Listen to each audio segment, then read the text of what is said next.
Today, we're going to talk about a story of profound loss. Yeah, but also systemic failure and a community's fight for answers that stretches across decades and hundreds of kilometers of a very lonely highway in British Columbia.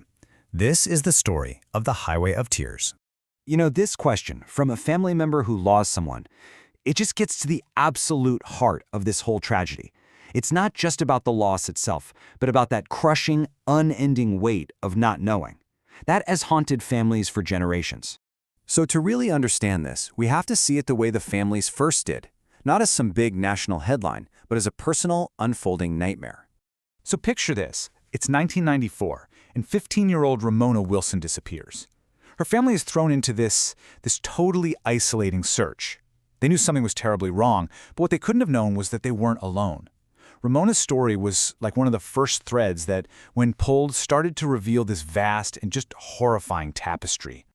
Okay, so to grasp the full scale of what was happening, we really need to zoom out from Ramona's story and look at the bigger picture of what the Highway of Tears truly represents.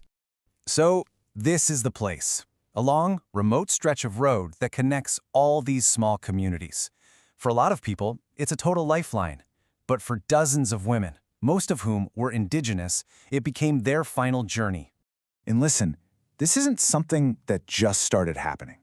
We're talking over 40 years. For over 40 years, women and girls have been vanishing or found murdered along this corridor.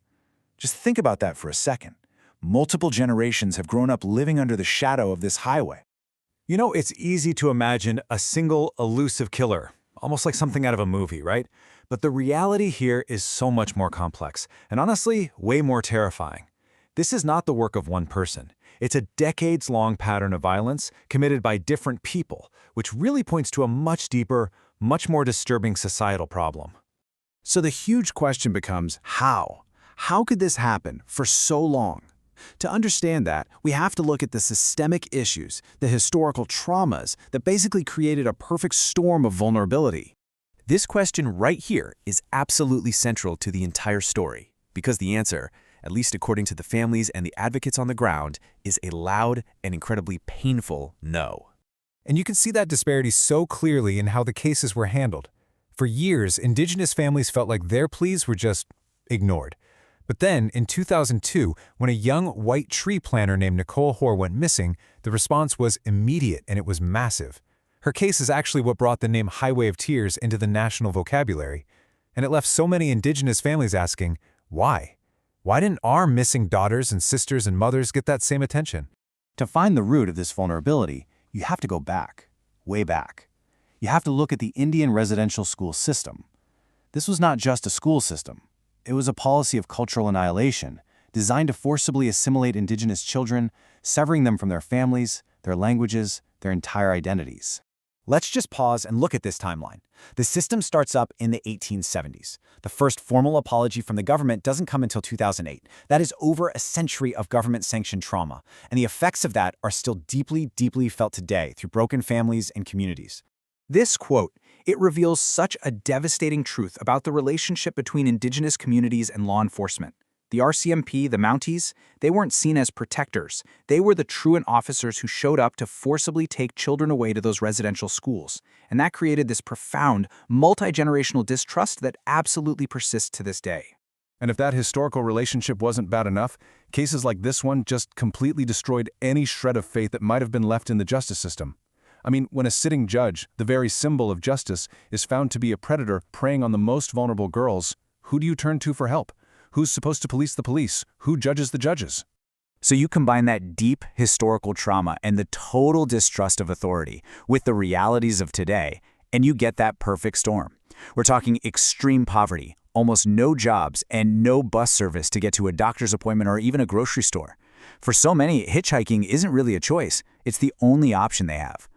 But this is not just a story of victimization. Not at all. It's also a story of incredible resilience. Because faced with decades of inaction, the community decided to fight back. The murder of yet another young girl, 14-year-old Ayala Coe, was the breaking point. That was it. It galvanized community leaders, families, and allies to come together and demand action. They organized a symposium to put this issue squarely in the public eye and force the authorities to finally listen. And this was not a small gathering. 92 different organizations showed up.